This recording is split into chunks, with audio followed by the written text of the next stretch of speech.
A few weeks ago, we attended the site of a major fire loss using our incident support units. Now, most of you will be lucky enough to not have had to attend a major fire loss before, but I thought let's just share a few minutes this month to talk about what sort of equipment you should be turning up on site with and what you can expect. So let's take you aboard and show you some of the things that we've got in preparation for arriving at a major loss. Well, Yvonne, here we are. We've arrived at the scene of a major loss. I know that you're very keen to go and have a look at the damage because a lot of lessees want to know what's going on. So let's just share with a few people what we would have brought today that might be useful before we go and have a look at this fire damage. So what sort of things do you think we should bring?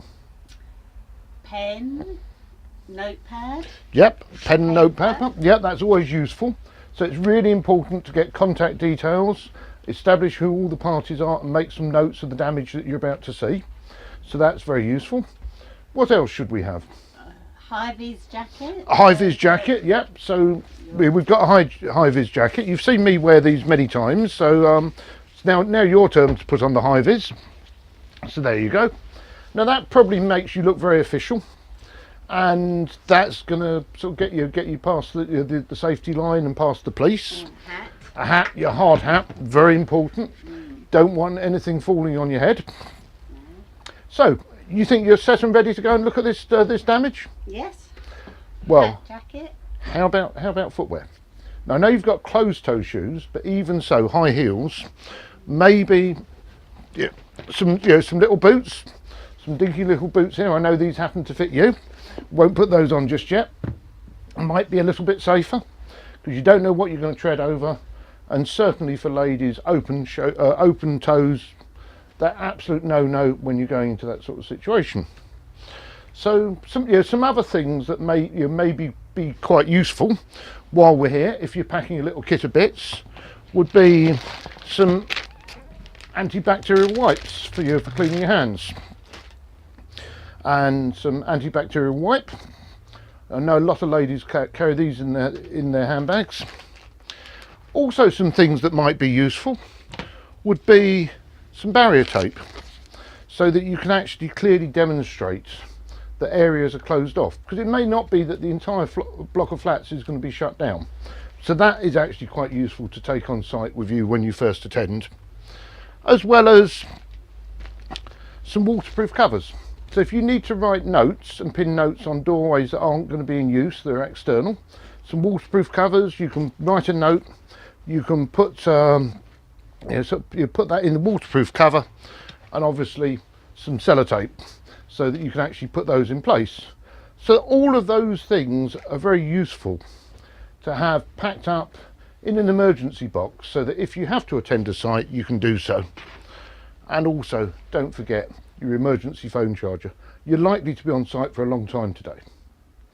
So, do we think we're ready now? Yes, I think we're ready to go. Now, have we looked at the fire risk assessment for this building? Do we know if there's any asbestos involved? No. No.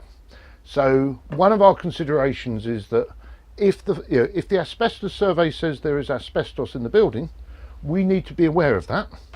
Don't worry, I'm not going to make you wear a mask today, but if there is, you may need to wear a mask. And ultimately, the most important thing now is remaining safe. So if we get invited in by the chief fire officer or the local authority allow us to go and do an inspection, the first thing we need to do is go and do a little assessment to work out, is it safe to proceed? So let's go and do that now. So Yvonne, let's go and have a look at this major loss then. So now you've got all the appropriate kit on, what are we actually going to think about next?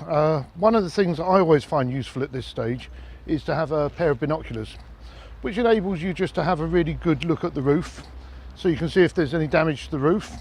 If the roof has fallen in, then you need to be really careful if you're going to enter the site. So you've got all the gear. Have you now got the right idea?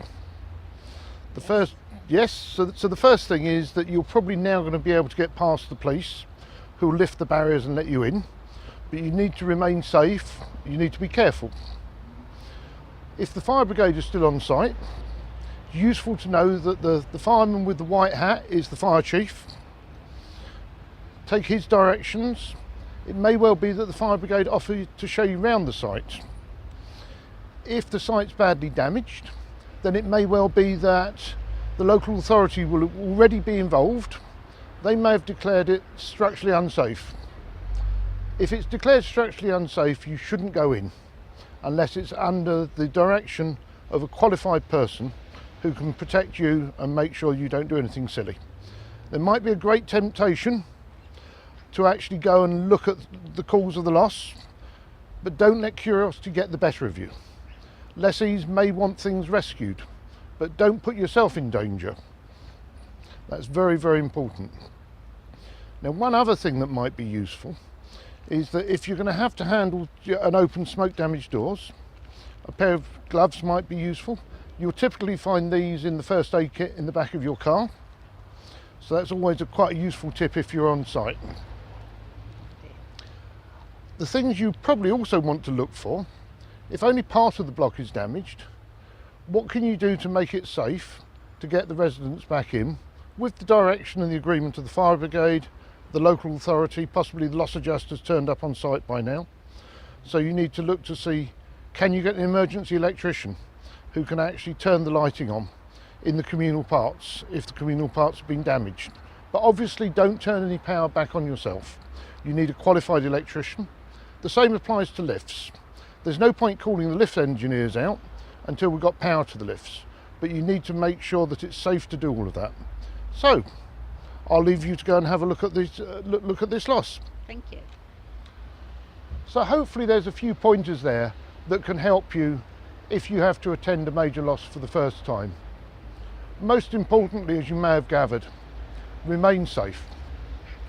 My name is Paul Robertson, Managing Director of Midway Insurance and First Shore Flats.